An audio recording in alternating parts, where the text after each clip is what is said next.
122,350 acres of the Pouakani lands were taken, and we're still fighting.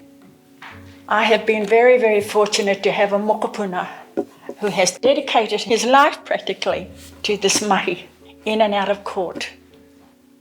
And so we come again, we have to put a paper forward by next week, and we're fighting for our geothermal. And we've been so very fortunate to have Annette, because she's been sitting alongside of us, guiding us. We can't do it on our own without professional people. We will just continue to fight the government. And so I thank you, Kingi, for inviting us here today to meet with the United Nations representatives. I don't know what else to say.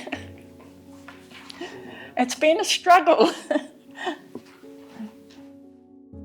40 years ago, I could not have conceived today we would be sitting and talking to one another in this way.